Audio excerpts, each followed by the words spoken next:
નમસ્કાર પશુપાલક મિત્રો, આજે આપણે એક પશુપાલકનો ઇન્ટરવ્યૂ લેવા માટે આવ્યા છીએ. તો આપણે એમના પરિચય સાથે જ જાણીશું કે એમને આજે પશુપાલનના વ્યવસાયમાં કેવી કેવી મુશ્કેલીઓ આવી અને એ મુશ્કેલીઓનો સામનો કરીને આજે કેવી રીતના એ લોકો સફળ રીતે પશુપાલનનો વ્યવસાય કરી રહ્યા છે. તો સૌપ્રથમ તમારો પરિચય આપજો. શું નામ છે તમારું? મારું નામ છે નરોત્તમભાઈ જમશીભાઈ ચૌધરી. ગામ તમારું? વાઘનેરા. વાઘનેરા. અને તાલુકો? સોનગઢ. સોનગઢ. જિલ્લો તાપી. જિલ્લો તાપી. ઓકે. તો તમે મને એ જણાવો કે આ પશુપાલનનો જે વ્યવસાય છે એ કેટલા વર્ષોથી તમે કરો છો? અમે લગભગ 10 વર્ષથી અમે પશુપાલનનો વ્યવસાય કરીએ છીએ. તો અત્યારે પશુપાલનનો વ્યવસાય કોણ સંભાળે? તમે સંભાળો છો કે કોણ? અત્યારે પશુપાલનનો વ્યવસાય બેન સંભાળે છે. આજે તમારા બાજુમાં ઊભા છે. હા જી. એ તમારું નામ શું? રંજનબેન. રંજનબેન. તમારા પત્ની થાય, બરાબર ને? હા. હા. તો તમે મતલબ અત્યારે હાલમાં સંભાળો છો, મતલબ બંને મળીને, બરાબર ને? તો કેટલા વર્ષથી તમે કીધું? 10 વર્ષ. 10 વર્ષથી. તો 10 વર્ષ દરમિયાન તમારે ત્યાં અત્યારે હાલમાં કેટલા પશુઓ છે? હાલમાં છે 9-10.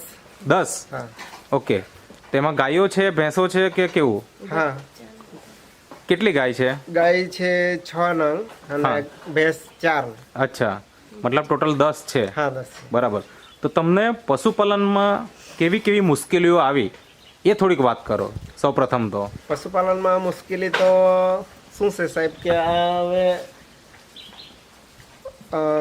જ્યારે અમે પશુપાલનને ચારું પાણી કરીએ તો એ પશુપાલન સરખી રીતના ચારો નહીં ખાય, ચારો બગાડે. પછી એના પછી અમે હવે આ પાવડર વાપર્યો એના પછી અમને થોડો ચારો પણ સારો ખાય અને દૂધમાં પણ આવી જાય અને ફેટમાં પણ આવી જાય. ઓકે. મતલબ કે પશુપાલનનો એક મોટી સમસ્યા હોય કે ચારોનો બગાડ વધારે થતો હોય, પૂરતું ખાતું નથી અને એના કારણે ઘણી બધી સમસ્યાઓ પણ આવતી હોય પશુપાલકને. તો મારો એ પ્રશ્ન એ છે કે આપણે જે અત્યારે ઇન્ટરવ્યૂ લેવા પહેલાં થોડીક વાતો કરી કે તમારી એક ગાય જેને કંઈક બીમારી હતી, કંઈક તકલીફ હતી, તો કઈ ગાય અને શું તકલીફ હતી એ થોડીક વાત કરો. હવે બીમારી તો આ ગાયની હતી. આ જે ગાય છે? હા જી, આ ગાય છે. અચ્છા, આ જે ગાય છે. હા. અચ્છા, હવે એને શું તકલીફ હતી? એ ગાય બેસી ગયેલી, મતલબ ચાલવા પણ ચલાતું પણ નહીં હતું. ઓકે. અને બેસી ગયેલી, એટલે બેસાણે આવી ગયેલી. બેસાણે આવી ગયેલી. હા. હવે એના પછી મતલબ તમે એના માટે શું સારવાર કરાવી કે કઈ? સારવાર તો કશું કરાયું નથી અમે. એટલે કેટલા દિવસથી બેસાણે હતી? બેસાણે તો લગભગ અઠવાડિયુંથી બેસાણી હતી. અઠવાડિયુંથી? હા. તો એનામાં ઊભી કરવા માટે શું કરવું પડતું હતું? ઊભી કરવા માટે તમને થોડીક તકલીફ તો વેઠવી જ પડે. મતલબ કોઈ માણસોને બોલાવવા પડતા? માણસોને બોલાવવું પડે. હા. પછી કેટલા માણસો મળીને ઊભું કરતા? મિનિમમ 10 માણસ જોઈએ. ઓહો. હા. તો આવું તમારે દરરોજ કરવું પડતું? હા, દરરોજ કરવું પડે. બરાબર. અને માનો કે એવું નહીં કરીએ તો શું થાય? નહીં કરીએ તો પછી હાલત એની ઓર વધારે ખરાબ થઈ જાય. એટલે દરરોજના ઊભું કરવા માટે 10 માણસ લાવવા પડે. પછી લાકડીથી ઊભા કરતા કે કેવી રીતના? હા, એને બાંધીને પછી ઊભી કરવી પડે લાકડાથી બંને સાઈડે. માણસો ભેગા કરી. આવું કેટલા દિવસથી હતું? એક અઠવાડિયું સુધી અમે. એક અઠવાડિયું સુધી. બરાબર. તો પછી કોઈ ડોક્ટરની તમે ટ્રીટમેન્ટ તો કરાવી જશે? ટ્રીટમેન્ટ તો અમે કરાવેલી, પણ એમાં કઈ રિઝલ્ટ નહીં આવેલું. બરાબર. કેટલા દિવસ ટ્રીટમેન્ટ કરી? ટ્રીટમેન્ટ 2 દિવસ સુધી કરાવેલી. બરાબર. પછી મતલબ એને દવા જ આપી કે પછી કોઈ બીજી પણ ટ્રીટમેન્ટ કરેલી? દવા તો પછી આ પાવડર થી આવી ગઈ. હા, એ પાવડર તો હવે છે જ. આપણે પાવડરની ઘણી વાત થઈ તો અહીંયા તમારી સામે અહીંયા મતલબ આ તમારા નીચે અહીંયા જે મૂકેલા જ છે એ પેટવેટ નામની પ્રોડક્ટ છે, નેટસફ કંપનીની, બરાબર ને? આ વાપરી તો એનાથી શું ફાયદો થયો? એનાથી ગાય ઊભી પણ થઈ ગઈ અને ચાલવામાં એની તકલીફ હતી એ પણ એની રિકવરી આવી ગઈ. અને ચારો ખાવામાં પણ એની રિકવરી આવી ગઈ અને દૂધમાં બી આવી ગયું અને બધી રીતે એની બેડિંગ ફિટ કમ્પ્લીટ આવી ગઈ. હવે મને એ જણાવો કે જ્યારે આપણા મતલબ આ ગાય જ્યારે બીમાર હતી તો દૂધ ત્યારે કેવી રીતના, મતલબ કેટલું હતું કે પછી આવતું જ નહીં કે શું હતું? 2-2.5 લીટર આવતું હતું. 2-2.5 લીટર. મતલબ ગાયનું વિયાણ થયું કેટલો સમય થયેલો હતો ત્યારે? વિયાણ થયેલું ને અઠવાડિયું 10 દિવસ થયેલું ને બેસાણે આવી ગઈ હતી, બરાબર ને?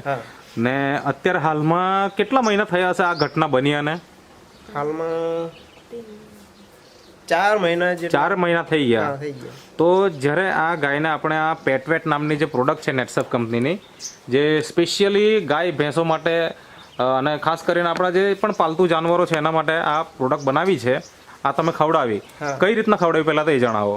અમે થોડી દાણ અને પછી દાળમાં મિક્સ એને એક ચમચી બંને ટાઈમે આપી. અચ્છા, હા, તો એ આપવાથી કેટલા દિવસની અંદર ફરક પડી ગયો? એ લગભગ 1 મહિનામાં તો પાક્કું. 1 મહિનાની અંદર? 1 મહિનાની અંદર પાક્કું. ઓકે, હા, એટલે 1 મહિનાની અંદર મતલબ ઊભી કેટલા દિવસની અંદર થતી થઈ ગઈ? ઊભી તો 15 દિવસમાં જ ઊભી. 15 દિવસની હા, અંદર. 15 દિવસમાં અને એકદમ સ્વસ્થ થતા 1 મહિનો 1 લાગ્યો. મહિનો લાગી ગયો. બરાબર, એટલે ઓલમોસ્ટ આપણે એક ડબ્બો પૂરો થઈ ગયો હા, છે. એક ડબ્બો પૂરો. તો એક ડબ્બો પૂરો કરવામાં તમને જે ગાયની જે મતલબ હાલત હતી એ સારી થઈ ગઈ. હવે માનો કે કદાચ આ પાવડર ન મળતે તો શું થતે? તો ગાય બચે કે પછી નહીં પણ બચે. અચ્છા. અને ઘણા જણને તો બચી જ નથી. એવા અનુભવ થયા પણ છે હા, ઘણા થયા પણ છે. કે પછી ગાય પાછી ઊભી નહીં થાય ઊભી નહીં તો થાય. પછી એને પછી આપણે મતલબ કે મોત આવા સિવાય બીજો કોઈ વિકલ્પ રહેતો જ નથી. બરાબર ને? નથી, હા. એટલે મોત જ આવી જાય છે પછી હા, તો આવી બચતી જ નથી કહેવાનો મતલબ. અને જે દૂધનું ઉત્પાદન જે તમે કીધું કે 2 લીટર સુધી આવી ગયું, હા, બરાબર ને? હા. તો પછી આ પાવડર ખવડાવ્યો પછીથી કેટલો વધારો થયો અને કેટલા સમય પછી વધારો થયો? પાવડર ખવડાવવાથી મતલબ આ પાવડર ખવડાવ્યો પછી 15 દિવસ સુધી એનું કંઈ દૂધમાં કોઈ ફેરફાર નહીં થયો? ફેરફાર નહીં થાય. 15 દિવસ સુધી એના 15 દિવસ મહિનો આપણે વાપરીએ પાવડર, એના પછી એ ગાયની જેટલી બેનિફિટ રહી. તો કેટલું વધ્યું એમ? દૂધ કેટલું વધ્યું? દૂધ તો વધી જાય 1.5 લીટર. એક ટાઈમે કે 2 ટાઈમે?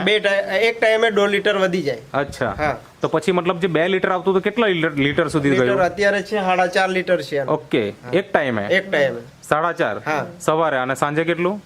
સાંજે બી એટલું જ. સાંજે બી એટલું જ. હા.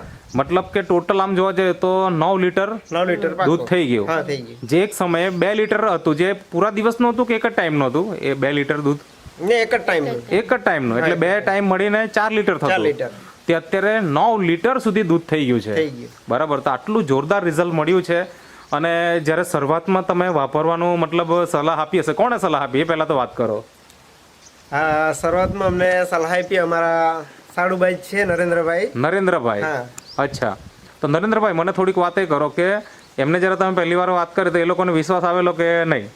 વિશ્વાસ એટલે એમાં એવું હતું સાહેબ, એ આપણા દુકાને ગયેલા, હા. ત્યાં છે ને એમને મેં બતાવ્યું તમારે ત્યાં પ્રોબ્લેમ આવ્યા જ કરે છે. અચ્છા. એના પહેલા બી એક ગાય એક્સપાયર થઈ ગઈ હા, અહીંયા. હા. એને અમે 1 મહિનો સુધી અમે ટાંગી રાખેલી, મતલબ ટીંગાળી રાખેલી. ઓહો. એમાંથી એ તો બચી જ નહીં. હા. પછી એમને વાત કરી એટલે કે સારું તો હું ખવડાવી જોઈશ. અચ્છા, તમારા વિશ્વાસ એ લોકો વપરાયું? હા, બરાબર, તમે સાડા થાવ તો સાડાની વાત તો માનવી જ પડે ને. એટલે ખવડાવ્યું એમને. હા, પછી એનાથી પછી આ ફેર પડી ગઈ ને. બરાબર છે. હા, ફેર પડી ગઈ. મતલબ- પછી એ કહે કે મને હજુ જોઈએ હવે તો. તમારા ઉપર વિશ્વાસ રાખીને એમણે આ વસ્તુ ચાલુ કરી અને આજે ગાય હયાત છે અને દૂધ પણ સારામાં સારું આપી રહી છે, તંદુરસ્તી સારી થઈ ગઈ છે. અને આ જે અત્યારે આપણે તમે જોઈએ કે અહીંયા ઘણા બધા આ ખાલી ડબ્બાઓ પડેલા છે. ખાલી ડબ્બા છે ને, ભરેલા તો નથી ને? ખાલી છે. ખાલી છે ને? હા, ખાલી છે. હા, કારણ કે અમે જોયું છે બધા ખાલી છે. તો એનો મતલબ એવું થાય કે આ એક જ ગાયને નહીં પણ એના જે બીજા પણ અહીંયા પશુઓ છે એમને આ ખવડાવ્યું છે એવું અમને અનુભવથી લાગે એમ.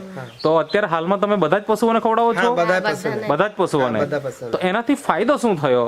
તો આ ગાયને તો ફાયદો થયો જ, પણ બીજું પણ કઈ ફાયદો થયો હોય તો બતાવી શકો. ફાયદો તો સાહેબ ફેટ પહેલા અમારા હતા 6.5 ફેટ હતા. એટલે ગાયના કે ભેંસના? ભેંસના. ભેંસના, ઓકે. હવે એના પછી અમારે ફેટમાં આવી ગયો 7.5 થી 8 ફેટ. અચ્છા, એટલે 1.5 થી 2 પોઈન્ટ સુધી વધારો થઈ ગયો. વધારે થઈ ગયા ફેટમાં. બરાબર. પછી બીજો ફાયદો તમે કંઈક બીજદાનની વાત કરતા હતા આગળ. હા જી સાહેબ. એમાં શું એ ઘટનાઓ શું બની લે થોડીક વાત કરો. એમાં તો અમે મહેસાણાથી 3 ભેંસ લાવેલા. હા. હવે એ કેટલા ભેંસ સમય પહેલાની વાત? એ લગભગ 1 વર્ષ પહેલાની વાત. હા. હવે એ ભેંસ મારે ગાભણ નહીં રહી હા. એટલે અમે એ ભેંસ અમે બદલી નાખી. ઓકે. 3 ભેંસ બદલી નાખી. હવે એના પછી બીજી 3 ભેંસ લાવ્યો. હા, હા. હવે એ 3 ભેંસને મેં આ પાવડર ખવડાવ્યો. અચ્છા. હા.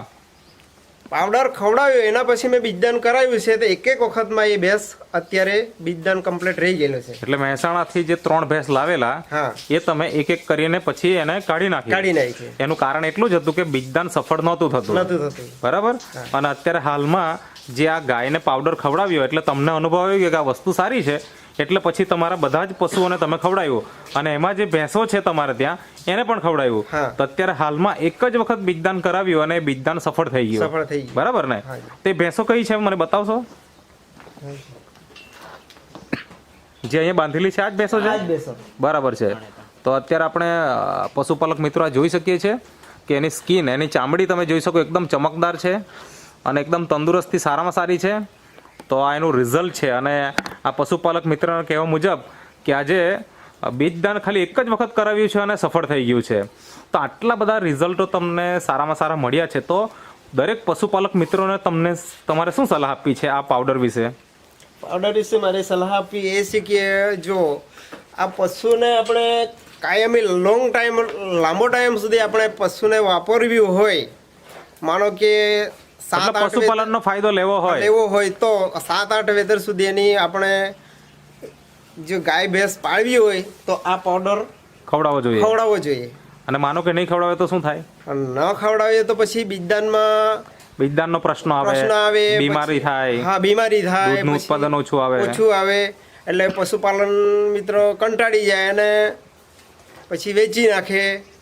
આવું બધું પ્રોબ્લેમ થાય. એના કરતા આ પાવડર ભલે માણસો વાપરે તો બેનિફિટ પશુને રહે. બરાબર છે. હા, તો આપણે ઘણા બધા ફાયદા તો જોયા જ, પણ તમે શરૂઆતમાં વાત એક કરી કે પશુપાલકને એક વધારે નુકસાન થતું હોય તો ચારાનું, કે ભાઈ એ લોકો વ્યવસ્થિત નથી લેતા.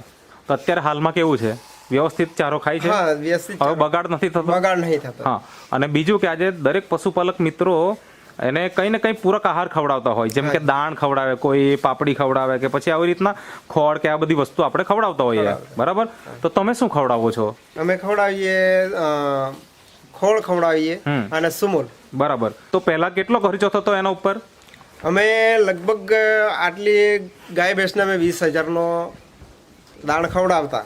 હા, હવે અત્યારે છે અમારે 10,000 નો ખર્ચો આ પાવડર. અચ્છા, મતલબ કે જે 20,000 નો ખર્ચો થતો એમાં અડધું થઈ ગયું. અડધો જ ખર્ચો થઈ ગયો. હવે અડધો ખર્ચો કર્યો તો દૂધનું ઉત્પાદન ઓછું થઈ ગયું એવું તો નહીં ને? ના, એવું નથી. બરાબર.